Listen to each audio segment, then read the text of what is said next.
دیوالی کی مٹھائی کھانے کا حکم، دیوالی کے موقع پر لوگ مٹھائی دیتے ہیں، اس کا کھانا کیسا ہے اور اس کی مٹھائی قبول کرنی چاہیے کہ نہیں کرنی چاہیے؟ اس پر پوری امت کا اجماع ہے کہ جو بھی غیر مسلموں کے مذہبی تہوار ہیں، مذہبی رسومات ہیں، ان میں کسی قسم کی شرکت جائز نہیں ہے۔ قرآن مجید نے غیر مسلموں کی 2 اقسام بیان کی ہیں، لا ينهاكم الله عن الذين لم يقاتلوكم في الدين ولم يخرجوكم من دياركم ان تبروهم، کہ وہ غیر مسلم جو تمہاری دشمن نہیں ہیں، جنہوں نے تمہیں گھروں سے نہیں نکالا، تم پر ظلم زیادتی نہیں کی، تو اللہ تعالیٰ تمہیں منع نہیں کرتا کہ ان سے اچھا سلوک کرو، بلکہ اللہ تمہیں حکم دیتا ہے کہ ان کے ساتھ اچھا سلوک کرو، کیونکہ اللہ تعالیٰ انصاف کرنے والوں کو پسند کرتے ہیں۔ خود رسول اللہ صلی اللہ علیہ وسلم کی سیرت میں آپ صلی اللہ علیہ وسلم نے یہودیوں کی، جو آپ کے یہودی پڑوسی تھے، ان کی عیادت بھی کی ہے، اور آپ صلی اللہ علیہ وسلم کی جو زوجہ حضرت صفیہ، ان کے رشتہ دار یہودی تھے، وہ ان کو ہدایہ تحفے بھیجا کرتی تھیں۔ تو غیر مسلم جس سے جنگ نہ ہو، اس کے بارے میں اچھا سلوک کا حکم ہے، اس کو ہدایہ دینا، اس کو تحفے دینا، اس پہ صدقہ کرنا بھی جائز ہے۔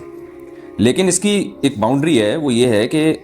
ایسا نہ ہو کہ آپ ان کے مذہبی معاملات میں، ان کی مذہبی رسومات میں شرکت کرنا شروع کر دیں، کیونکہ کسی بھی طرح سے ان کے مذہب کو اپریشیٹ کرنا، اس کی حوصلہ افزائی کرنا جائز نہیں ہے، کیونکہ یہ اس کی علامت ہے کہ آپ کو اپنے برحق ہونے پر اطمینان نہیں ہے۔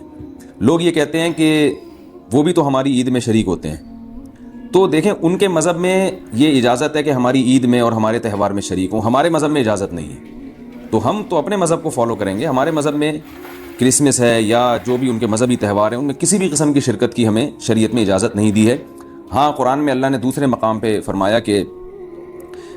اس کی گنجائش دی ہے کہ الا ان تتقوا منہم تقاہ، کوئی خطرہ ہو، اندیشہ ہو، آپ ایسی جگہ پہ رہتے ہیں جہاں غیر مسلموں کا غلبہ ہے،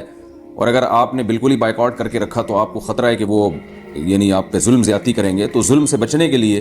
یا زیادتی سے بچنے کے لیے جس حد تک یعنی آپ ان کے ساتھ رہ سکتے ہیں یا گنجائش ہے اس میں، جس حد تک آپ ان کے ساتھ جو ہے وہ جوڑ پیدا کر سکتے ہیں تو کریں، لیکن بلا وجہ بڑھ چڑھ کے ان رسومات میں حصہ لینے کی شریعت میں بالکل اجازت نہیں ہے۔ وجہ اس کی یہ کہ اگر آپ ان کے مذہبی تہواروں میں شرکت کریں گے، اور تو یہ منافقت ہے، کیونکہ اسلام ایک طرف یہ دعویٰ کرتا ہے وَمَن يَبْتَغِ غَيْرَ الْإِسْلَامِ دِينًا فَلَن يُقْبَلَ مِنْهُ، اسلام کو اپنے برحق ہونے پر اتنا اطمینان ہے کہ وہ یہ کہتا ہے کہ دین برحق ان الدین عند اللہ الاسلام، دین برحق صرف اور صرف اسلام ہے۔ تو جب صرف اسلام ہے تو اسلام کے علاوہ سب باطل ہیں، جب باطل ہیں تو اسلام پھر ان